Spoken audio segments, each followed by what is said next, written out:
salaamualeykum wa rahmatullahi aleykum mbokki Sénégal mbokki àdduna ñu ngi leen di nuyu di leen dalalaat ci seen ñaari chaîne leader yi muy leaderu banlieue bi di la banlieue TV et la DTS macha allah ci émission bu mag bi nga xam ni mooy wax ci wàllum politique saa su ne ma wax ko la politique n'est rien d'autre que l'art de gérer la cité.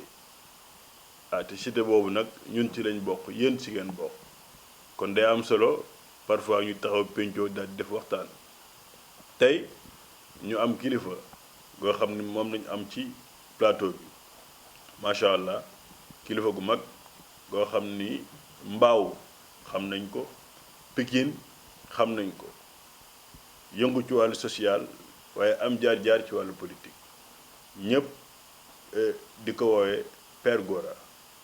Père Gora Fall tey moom lañu dalal ci suñu émission angle politique ngir waxtaanee lépp loo xam ni ñor na ko wala mu nekk ci jëm ci politique ci Sénégal waaye ci mbaaw aussi kon dañ koy bàyyi mu nuyoo ñu dugg ci waxtaan bi salaamaaleykum Père Gora.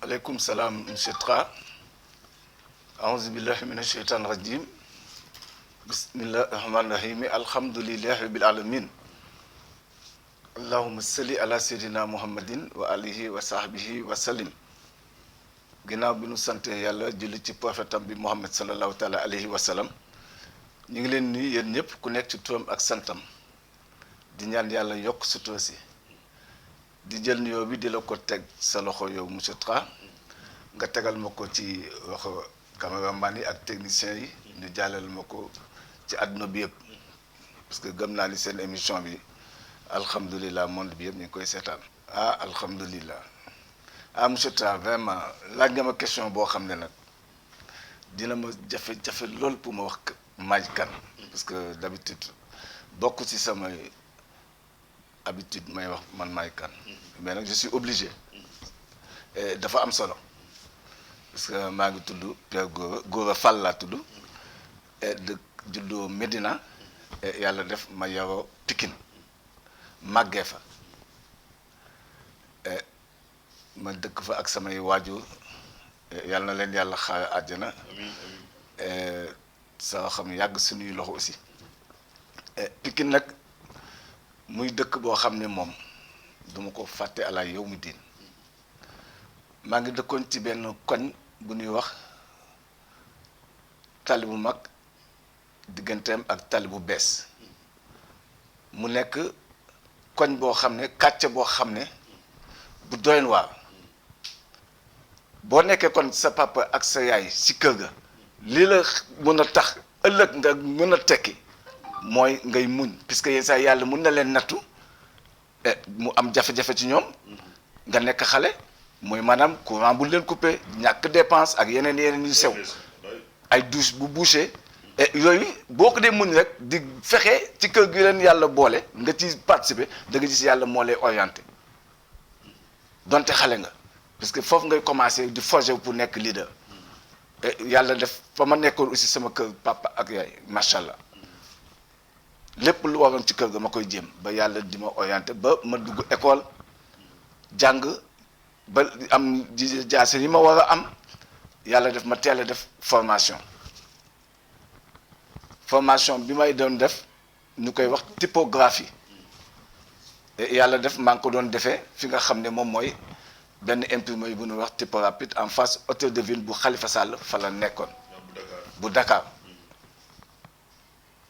fa laa defee sam formation typographie boobu avec les nouvelles technologies moo tudd léegi infographie mais ñun li nga xam ne mooy journalier carte de visite carnet yi yëpp yii dañ koon def à la main c'était en caractère mobile et ci la ma yàlla may ma am ci xam-xam ba mujj nekk fa chef d'atelier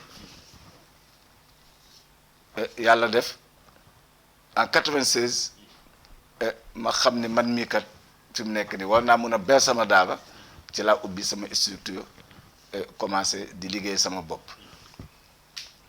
foofu daal laa xam ne pour le moment ci sama jaar-jaar foofu la. structure boobu nu mu tudd. mi ngi tudd ANC Africa New Concept. Africa New Concept. waaw day defal tout support de communication.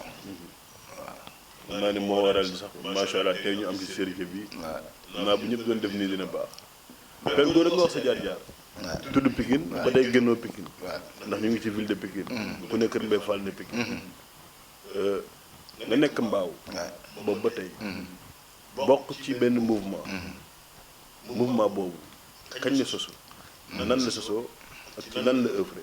très bien merci encore waaw parce que avant Pikine bi ma doon liggéey dama gis koñ ba ma dëkkoon jeunes yu bari liggéey nu woon man nag maa si doon liggéey en général damay ñëw paye ñi attaaya jékki-jékki paye ñële ainsi de suite ma dem benn moment ma ni non lii mënu wëy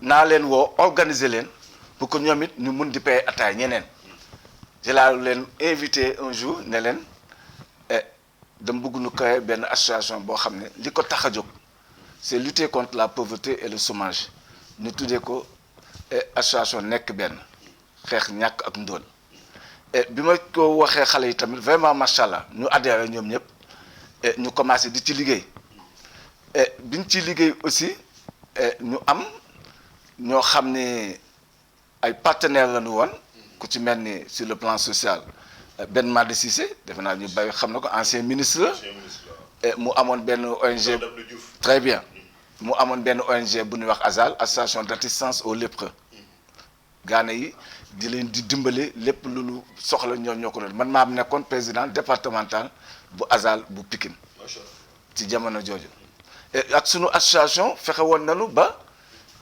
ubbi ay cantine ci marché ci cinéma Alkarim dafa jaay affaire matériel cordonnerie ubbi atelier di fa def di ñaw ay dàll ay sac am ay partenaires ay ñoo xam dañuy jaay ay col ay usine ba association bi macha allah vraiment dem ci mbëbët liñ ci xam ne moon taxoon a jóg ñu mujj ko ci am résultat buy positif ci biir loolu aussi sur le plan social aussi ki nga xam ne mooy madame Dieu nekk séparé su Pikine mooy taxaw ak Vox bi mu jógee Thiès ñu affecté ko foofu bi mu ñëwee ak réputation bi Pikine amoon ne ay bande fa dëkk ñemewul liggéey ak nit ñi ci la ñu dem nuwee ak partenariat ñun ak moom ba nga xam ne sur le plan social dimbali ña fa nekk ay diwlin suukar ceeb kan anglaise yi lépp ñu koy andi di ko distribuer population Pikine boobu foofu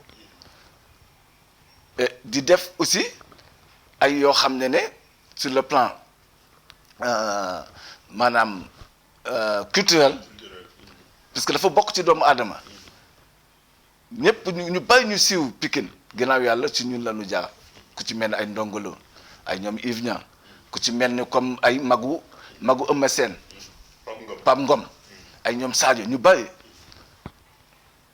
bu ñu fa jógee aussi sur le plan économique li nga xam ne mooy PAMECAS boobu temps c'était au temps des Canadiens ak benn soxna bu di wax ne Diarra Mame Diarra ak ñeneen ñu wax Leila ñoo ci nekkoon bi ñu ñëwee tamit ñun bokk nañ ci ñi leen doon promouvoir pour que nit ñi dem di adhérer ci PAMECAS maa ngi fàttaliku am na benn conférence bu mag bu ñu defoon ak Taïb Socé thème bi mi ngi nekkoon booloo suqali sa gox slogan bi li nga xamoon ne moom mooy loolu lañ doon jàppale PAMECAS dañu wax ne épargner à PAMECAS c'est participer au développement de la commune de Pikine waaw et puis def na yu bari yoo xam ne vraiment mënuma toog fii di ko wax parce que xam naa comme que yow ci mbirum film ak yooyu da nga koy def xam naa ma ne da nga ñëw jour spécial nga xam. waaw parce que lii documentaire la. voilà lii moom documentaire la pour maanaam jaar-jaar la boo xam ne boo xoolee c'est très riche.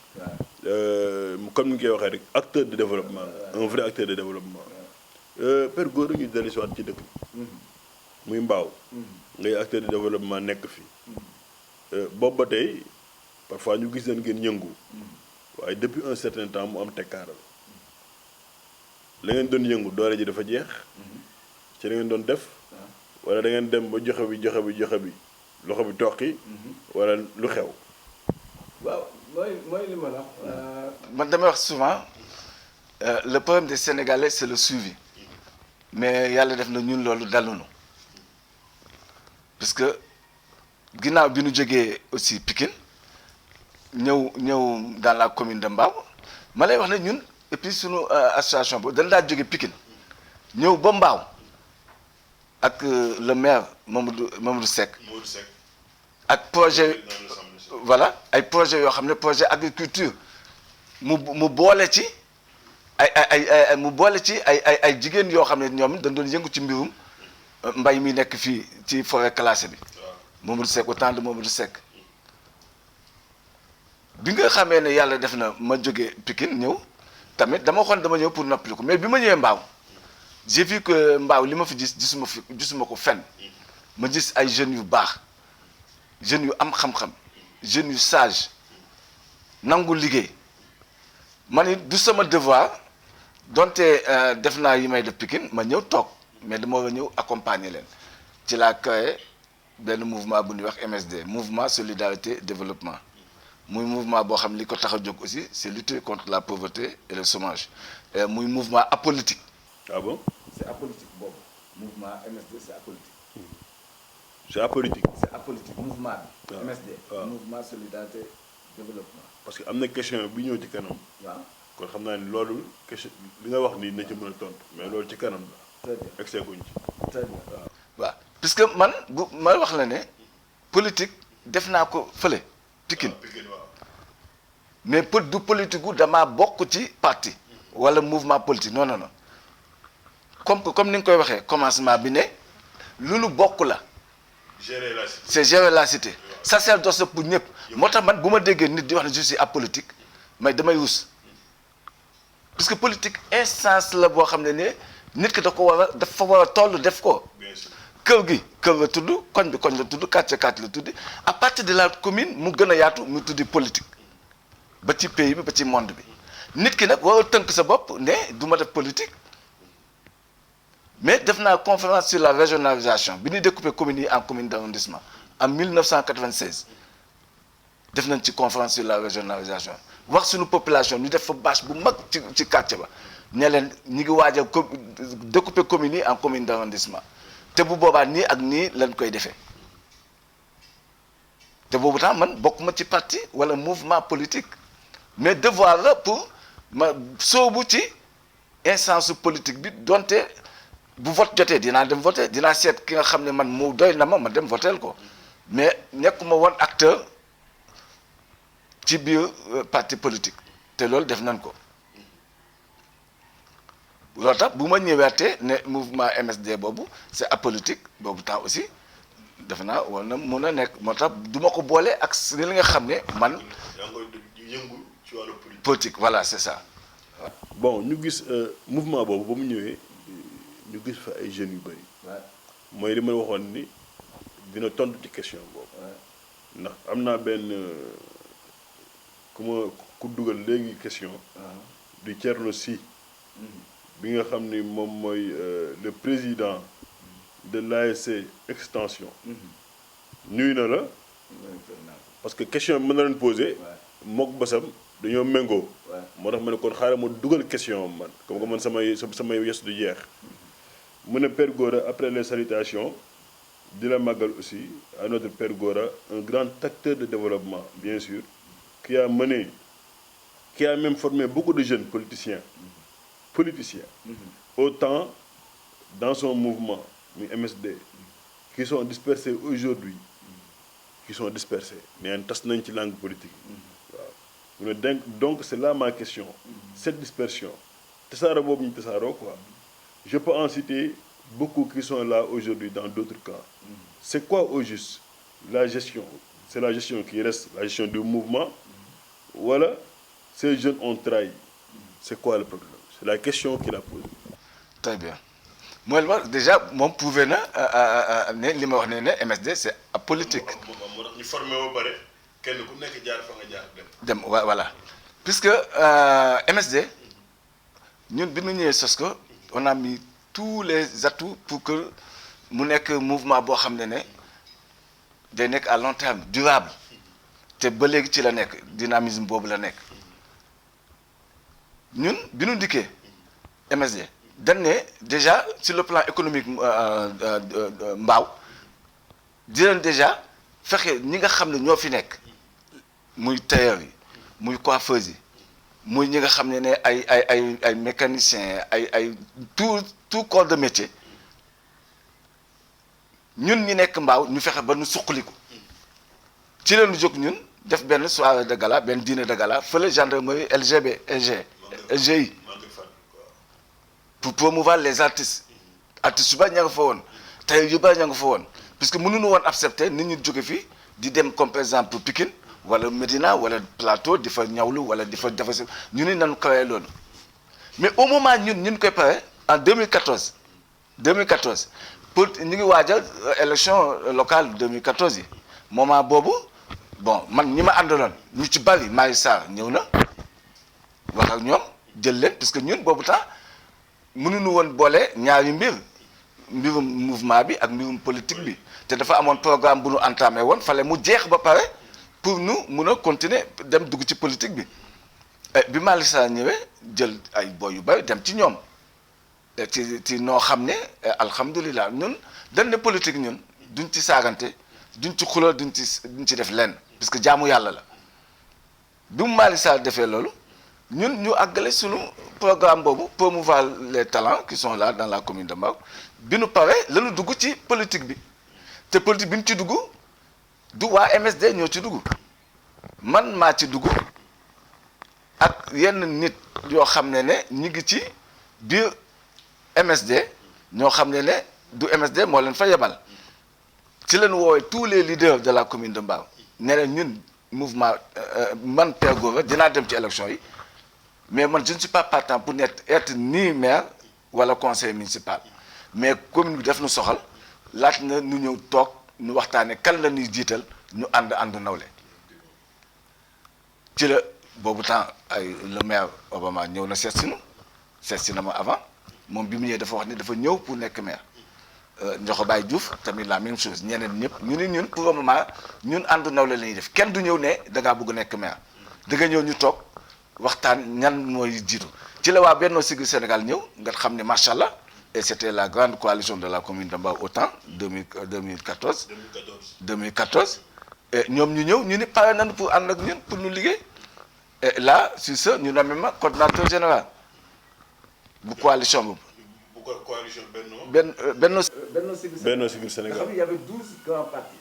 Il y avait les PS, AFP, LD, MPT, PIT, Jëf sans APR mu nekk Benno Siggil Sénégal. avec APR ci la nekk Benno Bokk Yaakaar. mais Père Gora yéen ñooñu ñëpp ngeen dajaloo. waaw force boobu yëpp. est-ce que jëlu leen ndaare xaw ma wala avant ndaare. non. On a beaucoup de conseils ah bon vous êtes positionné troisième. troisième comme deuxième. defe naa Macky Sall kii Malick Sarr mooy troisième 2014. non parce que xam nga mooy li ma la wax.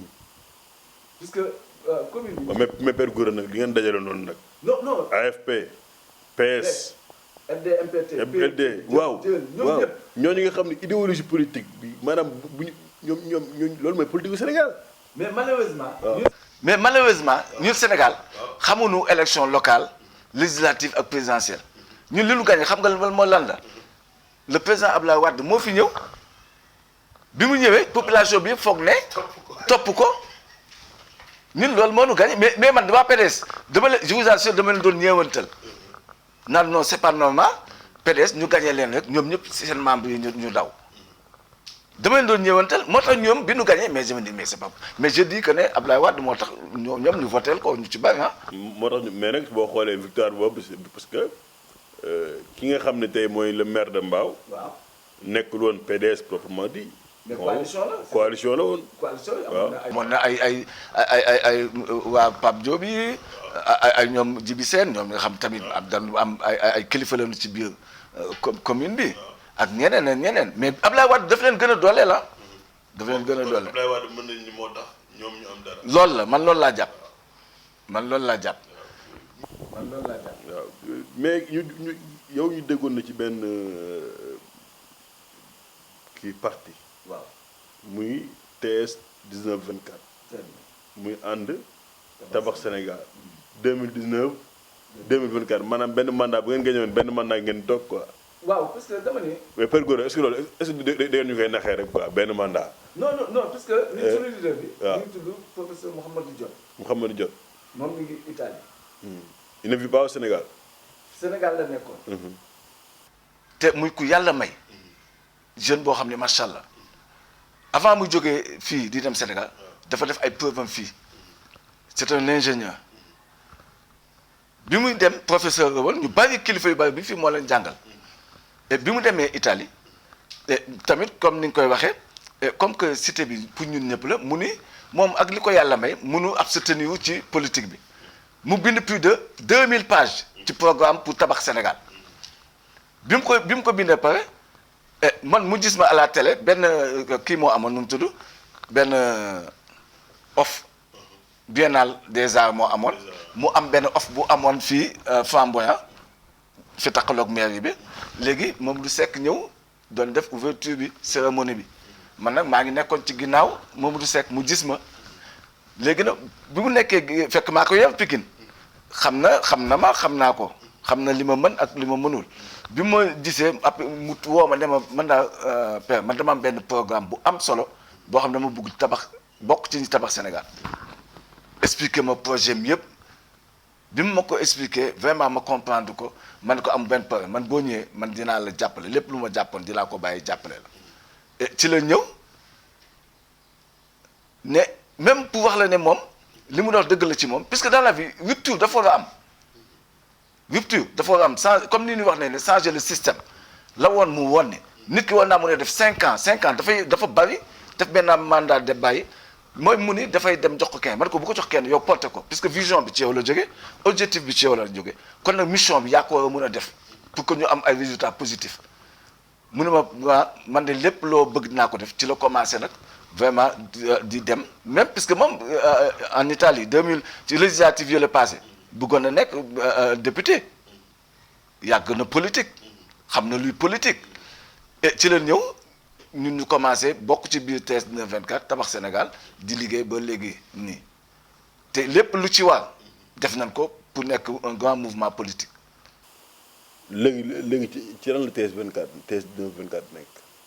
TS 924 ginnaaw bi ñu demee ministère de l'intérieur dem jëli sunu lettre parrainage yi ak clé USB yi nga xam ne mooy outil de travail bu ñu doon permettre ñu bokk ci parrainage yi dañ dem jëli sunu lettre parrainage dugg ci dëkk bi partout dans le monde parce que fépp am nañ fa ay représentants dem bi ñu demee ñu recalé nu parce que dañ dem conseil constitutionnel déposé bi ñu recalé la ñu gis ne vraiment ñun de du ñu toog abstenir il faut ñu seet candidat boo xam ne vraiment programme am méngoo na ak sunu bos.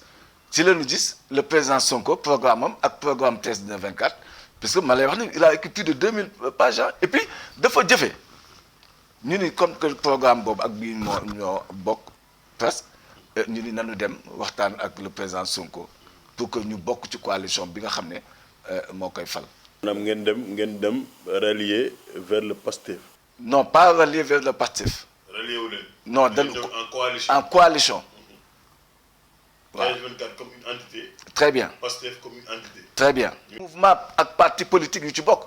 muy la grande coalition muy tudd coalition jot na boobu ñun ñu ngi ci ñun waa TS 924. est-ce que am ngeen fa boobu loolu ñu mën a tuddee doole vu que seen leader man xamuma ko président te bëri na Sénégalais yoo xam ne xamuñu ko. est-ce que ba ngeen ñëwee def coalition boobu est-ce que am ngeen doole biir PASTEF parce que Ousmane Sonko aussi dafa am lu mu bëgg. te dëggal boobu nag. très bien mais Sonko li mu bëgg ñun moom lañu bëgg ñun waa TS 924 ñun présidentielle yi la passé mais dañu ñafe pour suñu candidat Sonko nekk président dañu def meeting sama oto ak yeneen oto yi dañ ko tafoon effigie photo Sonko ak sunu photo kii def ay bâche def li ci war yëpp def meeting fii ci biir Mbao aux États-Unis am nañ fa ay membres Italie am nañ fa ay membres partout Touba Tivaouane am ñun bàyyiwuñu fenn dañuy politique. ñun Sonko sunu nawle ñi nekk ci biir coalition bi ñëpp macha allah muy ñoo xam ne alhamdulilah ñu am xam-xam ñu takku ñun suñuy nawle la ñun du ñu nangu ñun Sonko ëppale nu nit.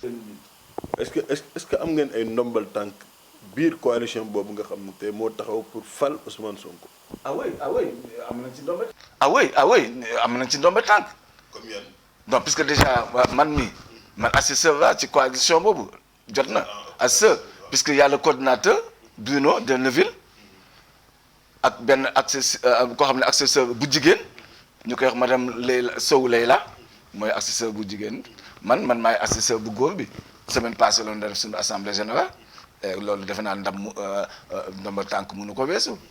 est-ce que seen coalition boobu tey ci élection yi ñu jëm ñu ngi naan dina am moom du am surtout fii à Mbao tey bu ngeen demoon ba élection yi taxaw muy élection municipale yi taxaw ndax Père Gora day samb comme tête de liste Pastef wala waa Pastef ñooy décider wala Père Gora day jëlaat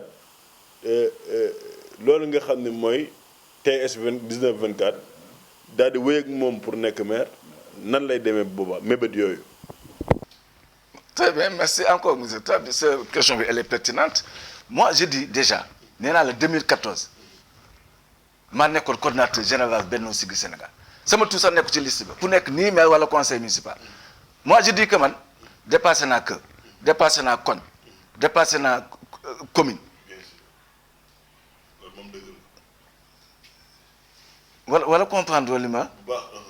dama ne man dama ñëw pour gunge suñu doom yi suñu sët yi ëllëg bu ñu ñëw ñu suñu papa yi suñu maam yi am na lu ñu fi bàyyi mais di def comme le Moustapha Niasse di def nii depuis temps Senghor avant Senghor sax yaa ngi fi mais rupture dafa war a am te mais lu mu neex nekk mais nit gi da ngay doyal mais ñoom ils ont tout je vous assure ils ont tout seen âge waratu leen permettre surtout ak chômage bi nu mu bare fii ci Sénégal. nga gis nit koo xam ne dem nga ba retraité waat di occuper ay postes yoo xam ne chômeur yaa ngi fi ay ñoo xam ne non borom xam-xam lañu nga toog benn place man loolu laay bañ moo tax ma ne man liste boobu du ma fa nekk te képp ku ñuy àndal dañuy ànd nawle gis nga après élection présidentielle yi ça ma wax la dama waxoon damay dem noppali ko ji puisque y a mes enfants dañ ma wax ne papa kaay Japon tëdd. sama doom yi papa kaay France wala déggoo fa man leen may leen ma bu élection présidentielle yi jeexal ma dem Japon wala ma dem France noppali ko mais bi ma xamee ne élection présidentielle yi ak locales yi différence matu woon 1 an parce que ñu ngi ko prévoir woon ci 2020 bi ci mois de novembre xaw ma décembre bi man amul man leen may leen ma àggale élection locales yi parce que locales yi dafa am solo. man it li ma ciy tax a dugg man mooy maanaam fexe ba dajale tous les opposants de la commune de Mbao tous les opposants ñu ànd pour jël commune bi pour defar commune bi. xanaa kon commune bi li fi nekk nii dalul sa xel. dara baaxu ci commune gi mais ci kuy dundee fii non commune bi kan ma fiy dugg sa xel di dal mënu nekk. xanaa kon commune bi li fi nekk nii dalul sa xel. dara baaxu ci commune gi mais. non commune bi kan ma fiy dugg sa xel di dal mënu nekk. waaw kon mais Obama moo fi nekk depuis am na benn mandat ak bonus bi may wax nii mooy li nga xam ni pandémie bi moo ko indee ak yooyu. loolu mooy jeunesse bi dem leen ngeen toog ci place publique bi di naan ataaya di boloot ainsi de suite ils n'ont pas de projet de jeunesse amuñu ko sur le plan sportif gis nga man bu yàlla defee. donc allons-y directement au but. Ouais. Faisons le bilan de la mairie de Mbao sous Obama. non du ma ni dara baaxu ci. parce que dama ni képp ku am xalaatu ci li nu yàlla boole nga sóobu ci rek man dama lay jox cër mais dama ni ñoom li ñu fi def bu ndikkee leen def lu ëpp loo xam day weesu njort ci waa commune Mbao li ñu fi def ñoom non il y a tellement de problèmes dans cette commune. Par exemple énumérer nos problèmes. inondation yi. terrain foyer bii fii booy di fubale. élevage bi. waaw fan yii passé ñoom Thierno si ñu ngi dajaloo woon. waaw parce que dañ ko bëgg a nangu. dañ ko bëgg nangu. waaw te loolu c'était au temps de Mamadou Seck. litige foncier bi yàgg la waaw. c'est pas possible. mais loolu est-ce que maire bi moo ko war a gérer. moo ko war a problème boobu. moo ko war a gérer moo war a nekk devant la scène gis nga politique bu comme par exemple bu sol veste dawal oto nekk ci biir yooyu moo jeex